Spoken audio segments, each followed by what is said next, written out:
Hello, ladies and gentlemen, and welcome back to another episode of Season 2 of the Wrld 34 podcast. I'm your host, Jack, joined by my fellow co-host, Dominic Castillo, who is sick. Alright, so, been a week, and I want to ask how you've been, Dom. Obviously, you said you're sick. Hope you get better, Yes. but how have you been? This week has been a little bit rough for me. Last week. I have been a little bit sick. I got a bit of a sore throat, a bit of a runny nose, and some coughing here and there. I might have to get myself tested again for the COVIDs, only because I'm not 100% sure if it's just like, the regular common cold that's just hitting me hard, or, round 2 might be coming up, but I'm not sure. But yeah, it's been a little bit stressing with the cough hitting me. But so far, it's been dying down a bit. So, and I don't work today at the time of this recording, so we're good for the time being, so I can rest a bit. But thankfully, we're gonna be currently arriving to the first day of Thanksgiving break for the semester students. I'm not sure. Do you guys already have? Do you guys have Thanksgiving break, Jack? Mm-hmm. They're still because I'm online, some of them are still gonna upload small little lectures to watch, but for the most part, I'm on break. Nice. So yeah, Thanksgiving break has arrived. I don't have school, but however, this Wednesday I do have to upload part 3 of my research paper. So, that kind of sucks, but I have to still work on it. But aside from that, I don't think I have anything else to do for the rest of the week, aside from, actual work. But yeah, that's the situation for the time being. Homework is all fine. Work is all fine. Yeah. Now, how have you been, Jet? Tell me about it. I've been doing pretty good. I do want to say real quick, because you've had it before, maybe you should more easily be able to tell what the symptoms are, and based on your symptoms, it doesn't seem like you have COVID. Well, at least to me, but obviously getting tested is a good precaution, And I've been doing pretty good. The Pokemon Diamond and Pearl remakes came out, and I went to get it the day it released, and I've been playing it. I've been doing pretty well, I guess you could say I'm enjoying it, Beloved franchise of mine, remaking an older game and then getting to re-experience it again, And the biggest thing to, discuss, my jury duty. Yes. So, here was the annoying process. Sunday night, log in. You don't need a report Monday. Why is it annoying? Because my dad is my driver, and, he has to call in to let his work know that he'll be working from home on whatever day he has to take me, Right. And it's annoying when he lets them know, and then the court is like, oh, wait, you don't need a report in this day, right? And so we're like, okay, then I guess it's Tuesday. Log on Monday night. You don't need a report in on Tuesday. Log in on Tuesday night. Don't need a report in on Wednesday. Log in on Wednesday night. You have to report in on Thursday. Oh, man. And the entire time, I was hoping I wasn't going to get called in because, if it goes into Thanksgiving break, that pretty much means, I'm not getting called in because they're not going to run court on Thanksgiving week. Right. So I'm like, okay. But so they call me in on Thursday, and I'm just like, oh, great. So I had to get everything ready, printed out a copy of my school schedule so they'd see I'm a full-time student, made sure to bring my ID, both California and student ID. Right. Brought in the forms that they needed me to. Had to get, in their words, dressed in a business casual way because they have a dress code. Right. And so we get there, and the parking is 4 blocks away from the actual building. Why is that an issue? I am on crutches.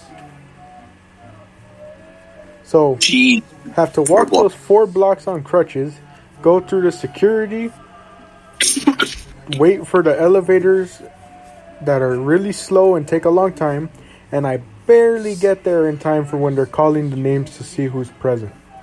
So I was basically almost late, you know. Right, right. And they call us in, and the judge gives like a breakdown. It was a civil type case, you know, nothing like extreme, you know. It was like, you know, it was kind of like two businesses essentially, like in a lawsuit essentially.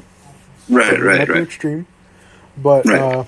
you know, we sit there, and if the judge like explained everything and finished up in 15 minutes, I was like, okay, I'll see you all here on December 2nd, because you know they're gonna take Thanksgiving off, meaning we have to come the week after. Right. And part of me was a bit mad because I was like, okay, I'm glad it's over quickly, but like, this is what I made my dad take a day off of work for, you know, to come take me to this just for it to be done so quickly, and I just walked all that.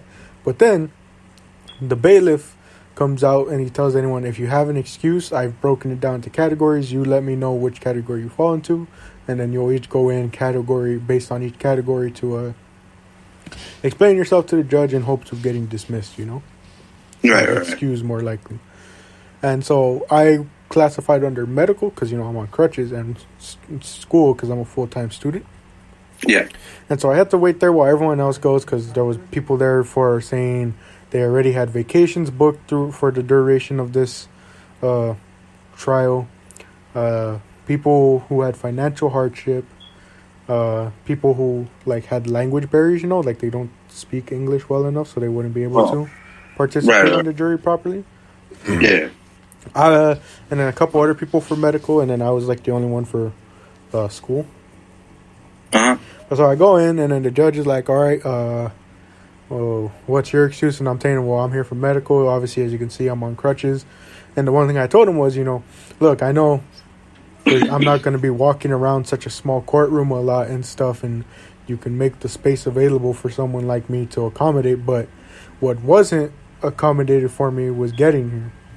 I was like, we had to park 4 blocks away, and then I had to walk 4 blocks on crutches, and was almost late to getting here because of it, you know. Because along with walking, we also had to cut through, you know, that big old park, but like in front of a town hall. Oh yeah. We had to cut through there, and there's a ton of steps, you know, and steps aren't necessarily the best thing for a person on crutches, you know. Yeah. That's going to take forever to get down, which is part of the reason why I was almost late. And I let him know. And I was going to tell him also I'm a full-time student, but the judge was just like, you know what, okay, that's enough. That's all I need to hear. You're excused. Thank you, Dad, for taking him here. You guys are excused. Nice, nice. And it's like, to me, it was like, all right, thank you for your kindness and stuff, but I really wish you would have listened to me from the start when I sent in my excuse saying I had a medical referral not to be there, because I even let the judge know I'm not even on campus right now as a student because of my foot, you know. My doctor said he didn't want me like walking on campus until next quarter, you know. Yeah. So it was like, if they had just listened to me from the start, this wouldn't have been an issue. But, you know, the benefit is, hey, I was excused, and now my name can't be called for jury duty for another year. Nice, bro. And even then, if they call me in a year's time, I still have, you know, I'm a full-time student, you know. Yeah. Especially because the one thing I had going for me is I was going to let them know, hey, throughout the duration of this trial, I'm going to be in finals, you know. Yeah. I'm going to be in finals, and I'm going to need to be at home, you know, with all the time in the world to properly do them, you know, because it's like, you know, they said like the trials go from like, I don't know, 9 till like 4, and it's like, that's my school hours, you know. Right, right. Like, I have my school schedule, and like the one thing I was afraid of was they were gonna say like, oh, it doesn't look like you have a busy schedule, but like the time in classroom doesn't equate to how much time is put into the work outside of it, you know. Yeah.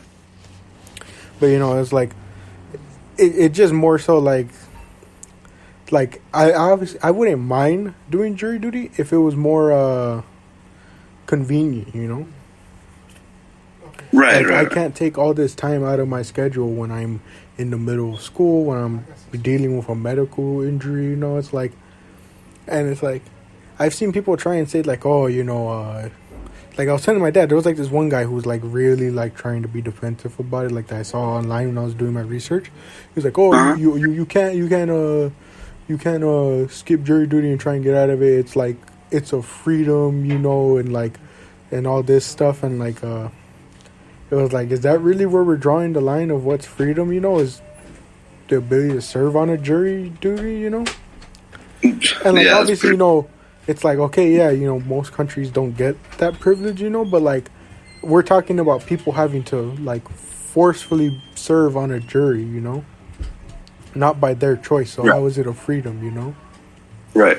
And the other thing was they were like, oh, well, we have to randomly select and we have to force people to come in because if people voluntarily come in, they might have some like outside like reasoning, like, oh, they might be like like they really just like, they were making it seem like they were like a mentally ill person, saying that they like solely want to serve on a jury just to convict someone, right?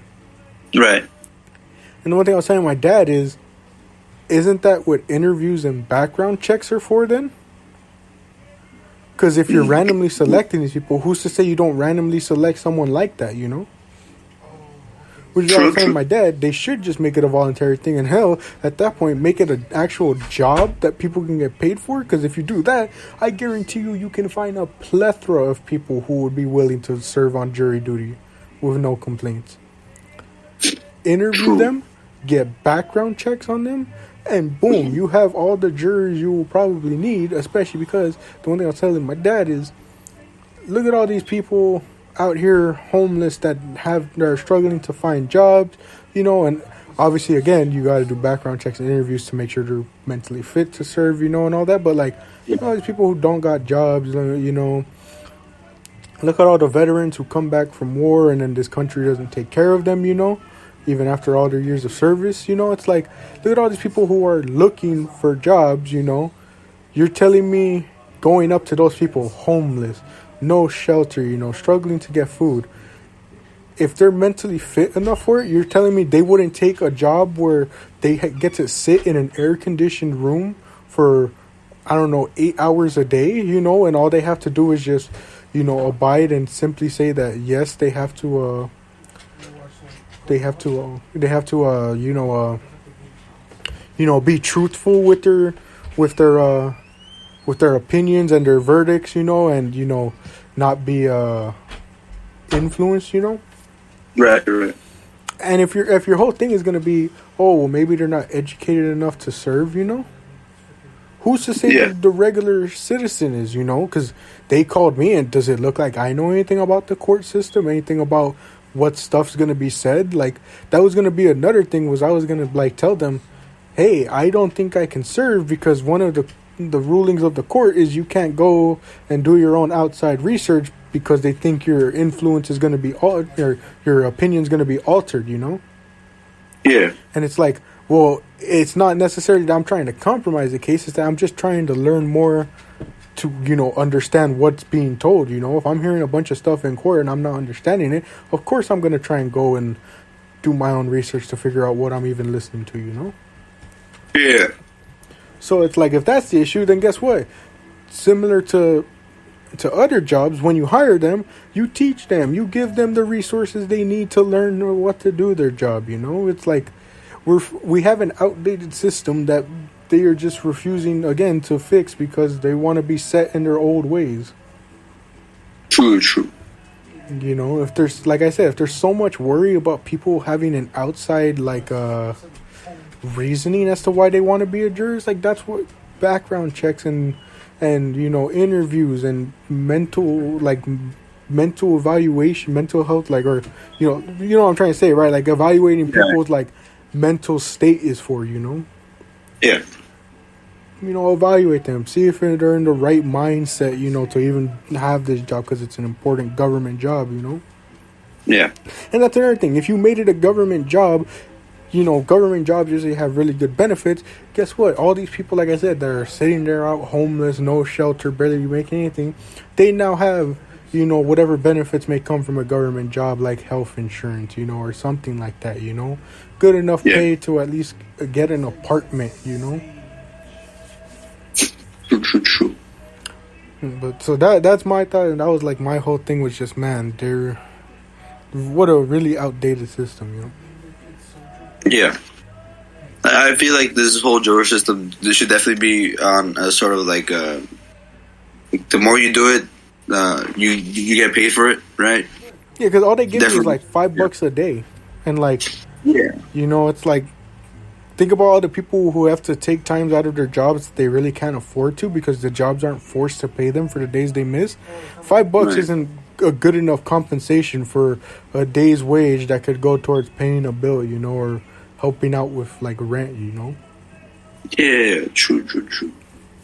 I feel like they should throw in more benefits, but also as well as how you said, like it should be an actual job, but must require background checks as well, so they can be fit for the job. Yeah, because you know it's like, you know, no job's gonna hire someone when they do a background check and see like all these different things. You know, it's like, of course, you know, no one's gonna hire them. So that's the whole point of background checks and interviews. Yeah, I completely agree. Yeah. But I feel like this is definitely something we could bring up to court, or not court, like I think what I don't know. I'm not sure if they do this, if they still do this, but like what was it, like town hall meetings? Where you could like walk up to the podium and like speak your thoughts on to the counselors or something like that.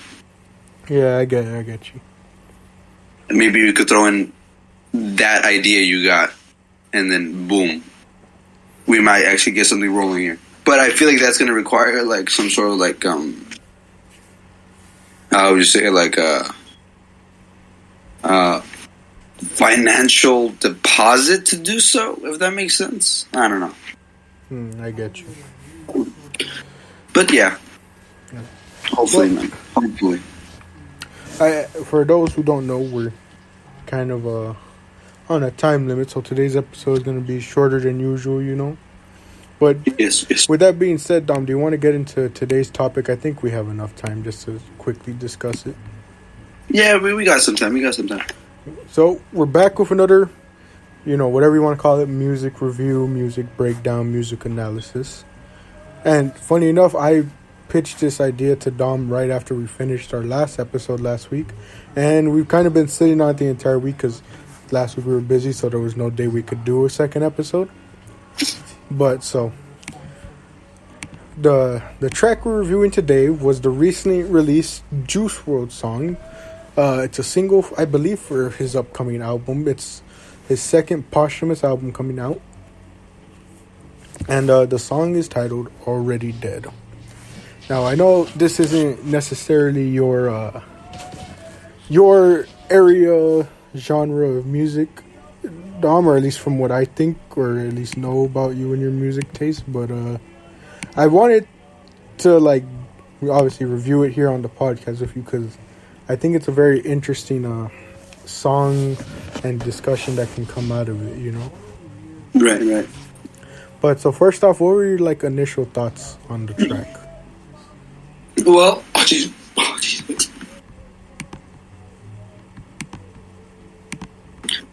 My bad. Yeah. Well, after hearing the song and then seeing the lyrics, like it feels like it makes like a lot of negative talk about himself. Like everything's coming back at him, against him. But like it doesn't matter what happens to Kubbi, he's already dead. As he always keeps on saying that I've been dead for years, right? Mm-hmm. And he keeps, for some reason, he keeps trying to play every negative point about his life against him. Like the drugs have been coming against him. He's been taking medicine again. It's I'm not sure how to say it. But like he's trying to bring in a lot of negativity for himself, but it wouldn't matter at all because he's already, how would you say it? He's already passed away, unfortunately. Yeah, you know, and it's a very dark tone straight from the start, you know, because like the first two lines are, "You can see the pain in my laugh, demons coming back from the past," And it goes on talking about feeling like I'm about to relapse, you know. So it's like throughout the song, it's obviously talking about drug use, recovering from that, but also having relapses, you know. And then there's also tones of, you know, depression, loneliness, and most importantly, the message I get throughout it is, you know, having to hide in plain sight, you know. Yeah. Where, you know, he's this big global artist, you know, and though he's dealing with all these issues, it's like he's having to hide it, you know. He's having to hide it because he's in the spotlight, you know. And, you know, I think already dead is symbolizing that, you know, that, like, you know, because he says, all I can hear them say is everyone wants me dead, which, you know, it's like, you can look at that as like a jealousy thing, you know. They're like, people are jealous of his success, you know. They're jealous of the life he's living. So they want him dead because out of jealousy. But, you know, he's telling them, I'm already dead because, you know, he's been hiding all these issues he's been dealing with, you know, behind the scenes, you know. Yeah. He's dealing with drug use and more appropriately drug abuse, you know. Yeah. You know, he's you know, like you said, he was talking about taking the medicine again, and most importantly, there's the line, I know that they're not my friends, but I'm friends with the drugs again, you know. It's like, it's again going back to that point of relapsing, you know, where, you know, he keeps going back, you know, as I said, you know, demons coming back from the past. He keeps going back to the drug abuse, you know, when even he has this like self-awareness that, you know, he, like he said, they're not my friends. He knows he shouldn't be taking this stuff, but he's still doing it, you know. Yeah. No. Yeah. So, my bad. Yeah. Going further into the song, he also speaks about if like, I think it speaks to like the listener or like the viewers, saying if you've ever been so alone and you've been running out of drugs and stuff like that, and like, how would you feel? Or how do you think he would feel, as he probably felt like he was alone and he was like running out of the drugs and stuff like that? Yeah. But the only reason why he's still here, even when he's running out of such things, is because he still wants to be there for his parents, right? Yeah, and I think that's the darkest line in this song, is him saying, you know, first off, saying, like, before he says this, the next following lines, he says, I don't think I'll ever live again, which is really dark because it's a posthumous release song, you know. It's like, again, back to that self-awareness, and what a lot of fans feel is like, they feel like as if he knew his time was coming, you know, like that thing of like, some people can tell when their time is coming, you know. Right. And if that doesn't show any signs, but the darkest line is, I'm only here by popular demand, I'm staying alive for the fans, you know. It's like I don't know, my thing is, you know, I love Juice WRLD and his music, you know, but there's a part of me that always feels like wrong for listening to his music, and by that I mean, like, and this has been since the beginning. Like, when I first heard him, you know, there's a YouTuber out there, Dante, who, when he first reacted to Juice WRLD 2, he had a opinion to him that, like, not a lot of people, like, agreed with, liked, you know, but it was one that I had similar, where it was like, yeah, the songs sound good, but, like, when you look into the lyrics, you're just like, dude, I can't really support this type of stuff, you know, like, you know, his songs were, like, you know, talking about, like, again, drug abuse, you know, and it's like, and, like, you know, hearing all this, like, depressing talk, and, you know, it's like, you feel wrong in a sense, because you're just like, who was hearing this and wasn't, like, checking up on him, you know? Yeah. Like, who hears someone say, I'm only here by popular demand, I'm staying alive for the fans, and isn't like, hey, wait, cut the beat, cut the track, hold on, yo, you good, or something like that, you know? Yeah. And, like, it's like, I feel like, you know, it's like the way both of us I felt, where we're just like, you know, Dante felt it and I did too, where it was just like, you know, how is no one checking up on him? How is no one, like, you know, and obviously, you know, maybe there were people getting him help backstage, but, like, from all accounts that we've seen too, like, you know, I'm not trying to, like, make anyone feel bad, but to me, it just makes it seem like no one was trying hard enough, you know? Yeah. Like, I think Tyler One, you know, another YouTuber and streamer, said it best, where he was like, you know, people will always say, oh, well, there was nothing more I can do, you know, like, or, like, there was nothing I can do, he didn't want help, you know. It's like, the way Tyler One said is, like, you still find a way, you know. To me, you know, obviously I know people are like, oh, they got to do it by choice, but, like, if you're getting to a certain point, it doesn't matter what they want anymore to me, you know? It's like, if they're showing clear signs of, like, being a potential harm to themselves, you know, you don't give a damn at that point whether they want the help or not. You get them that help because, you know, I think the best way Tyler One put it was, you know, they were like, oh, he was like saying that, oh, people will commonly tell him, you know, oh, but they'll be angry at me, right? And like the way he put it was like, hey, at least they're alive to be there angry at you, you know? Yeah. Instead of, you know, here we are, you know, again, we keep mentioning it's posthumous.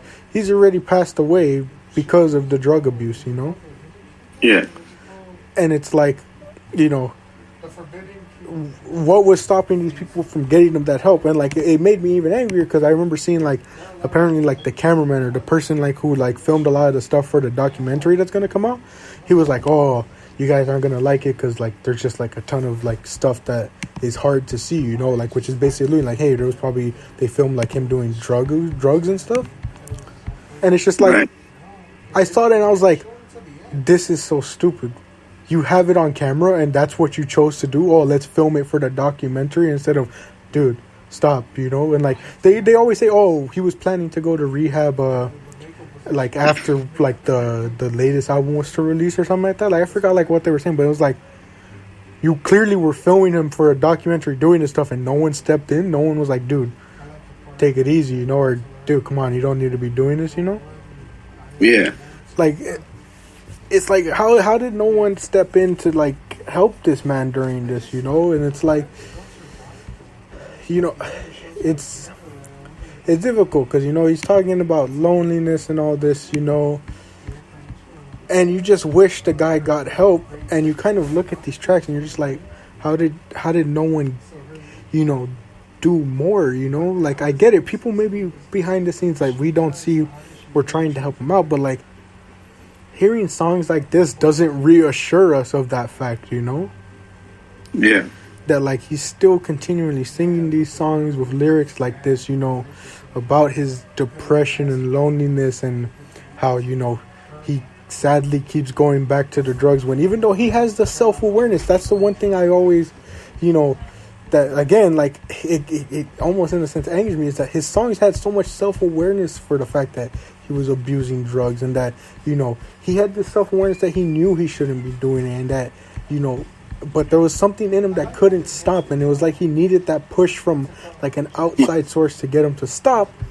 But it looks like he just sadly never got that because, you know, it's almost in a sense like, despite some people trying to help, there was probably more people behind the scenes being more of an influence than others, you know? Yeah. And I guess that's the part that really angers me, is just that, like, he had such self-awareness but just couldn't get himself to stop, and it doesn't seem like there was enough people there to help him to stop, you know? Yeah. Man. And the main thing I want to get into, I mean, we might go a bit over time, but I think our other guests will be fine with that.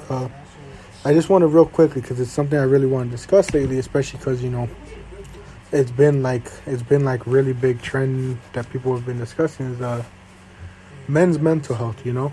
I don't think it gets talked about enough because of partly of the fact that, you know, similar to how a lot of other men feel, it just doesn't seem like people care. You know, like, be honest here, Tom. Do you think people care about men's mental health? I think at this point, I don't think so, boss. I mean, think about it. Looking at this track, does it seem like there was enough care for this man's mental health? Yeah, definitely not, Chief. And I can tell you personally, because it's like, Juice WRLD is another artist added onto a long list of artists that I've loved that just sadly, their mental health got the best of them, you know? Mac Miller, Chester Bennington, Chris Cornell, you know, Chester from Linkin Park, Chris Cornell from both Soundgarden and Audioslave, you know, it's like, yeah, they all ended up essentially killing themselves, you know. Juice WRLD and Mac Miller had drug overdoses, and Chester and Chris Cornell ended up, you know, killing themselves, you know, and it was like it's sadly because of a stigma in society, you know, that you aren't expected to open up even to the closest ones you have. Like, you know, when they interviewed Jay-Z about Chester Bennington's passing, you know, the one thing he brought up, and it was similar to what I was saying at the start about Juice World, is, you know, how sad is it that you have to go out in front of a huge crowd and perform like nothing's wrong, and then you go home, and in Chester's case, go home to a family of all your wife and kids, and sit at that dinner table and feel like you can't even open up to those people. Right. And so right. their only outlet now is the music. But again, it feels wrong to listen to the music because it's just like you're hearing their talks of their battles, and yet all people are focused on is, oh, this sounds amazing, you know, where's the next album? Instead of just, Right. hey, that song sounded a bit rough. Are you actually okay? You know, like maybe it's just you, you know, putting out like a song that you about a topic you wanted to talk about, but would you rather take the chance that it's just that instead of just, you know, actually getting some truth out of the person? True. And like, I bring it up because it's like, it just seems like, you know, because I think it's like Men's Mental Health Month, isn't it? I'm not sure. Let me check. Oh no, that's June apparently. No, wait. I forget what month it was. Hold on. It says it's November. It really? Oh, but I think it's just overall health awareness. Oh, okay. Oh, no, never mind. No, yeah. It also includes, mental health and suicide prevention. November, yes. Because like I saw some stuff about it in September, then October, and even November. So it's like, again, I don't really know. And again, isn't that sad? We don't even know when our own like month. You know, obviously it seems like you know, it seems like everything's getting a month now. You know, like it seems like now in society, like everything's getting a month. You know, or like there's a different meaning for each month. You know, so obviously it is hard to keep up. But you know, it's like a lot of people have been saying it's like didn't even know. You know, and it's like, in the end, what does it matter if we know? Because like we've been kind of discussing, it's like it doesn't seem like people really even care from the start. You know. Yeah. Like, sadly, when a lot of people open up, it's used against them, you know? Whatever they open up about is weaponized against them, or, you know, they're made to feel like they're wrong for opening up, you know? Yeah. I mean, what are the common phrases you hear that, like, you have to be strong, or you just gotta get through it all, you're a guy, you can't cry, you know, you just gotta be strong and push through it, you know? True. What if we aren't strong enough to push through? What if we finally reach that point where we're just not strong enough to continue going, you know? What then? Yeah. And, you know, obviously this isn't to say, like, everyone doesn't care, but, like, you know, it's so common out there for people just not to show any care, to just turn a blind eye, you know? Right. Like, it's just saddening in the fact that, you know, it's like, man, it's like people aren't showing enough care for such a important topic, you know? And because they aren't showing that care, it then causes people themselves, like, to affect their mindset, you know? Like, I can attest to the fact that, you know, for how long I was, you know, depressed and battling suicidal thoughts, it was like, I never, even though I knew there was people there who could listen to me and help me out, I rarely did it because of the notion of just, like, gotta do it on my own, you know? True. Gotta do it on my own, gotta just do it myself because no one else is gonna care and no one else is gonna help me out of this except myself, you know? Yeah. Which is partly why the reason why I'm a believer, you know, why I believe in God and why I believe in Jesus as my savior, because when no one else cared, he was there to guide me through it all, you know? He's the only reason I got out of that dark tunnel after 7 long years of battling, you know? Yeah. And it's like, you know, even, like, again, like I said, even though there was people out there who showed that care to me, it was like because of the common notion of society, it just never felt that way, you know, where it was like, it just felt like it was my goal to do it all on my own. Man. Yeah. But any other thoughts? I mean, hopefully next week, if we feel like, or if we don't get in our talk, we can continue to expand on this. But we're kind of running out of time, and I don't want to keep Mr. Solis waiting. So Yeah, I ain't got second thoughts, Chief. And final ratings on the song. It was pretty good. I'm not sure if it's like 100, up there in like, my best bangers of the world, but I'm not sure what I give this one, Chief. But like considering like the message, I really like the message. Like the message was very deep. Very sad that he had to pass away because of stuff like that. Well, quick question, Jack. Do you believe albums that are made after like the death of a rapper or any other singer? Do you think it's mostly just for like profit off of them? Do you think, or do you think it's just It's a mix. It's a bit of a If mix. there's complete songs that like the artist had intent on releasing, then sure, release them. But if it's stuff like like what happened with XXX, where it was like they were releasing like 1 minute songs that weren't even like complete. It was just like the first recordings of it, Then that to me is like it's just purely for making money because they know the fan base will still stream the music, Yeah. I think the way artists such as like Mac Miller's estate have handled things, where they released that final album that he had and that's all they've done, Yeah. that's good. But like the way other posthumous ones have been handled, like especially like Pop Smokes, it's just like nah, it doesn't bode well. I get you. All right then. I guess I would give this a good 8 out of 10 because the message was really powerful. I'll give it an 8 out of 10 as well. And I guess with that, we'll close up here. I guess next Monday, barring any changes, I guess we'll have maybe dive more deep if people want to see more about us discussing mental health more in depth. But running low on time, so I'll cut it here. I've been your host, Jack, joined by my fellow co-host, Dominic Castillo. I want to thank you all for joining us for another episode of Season 2 of the Wrld 34 podcast. As always, if it exists, we have an opinion on it. Thank you, and we'll catch you on the next episode.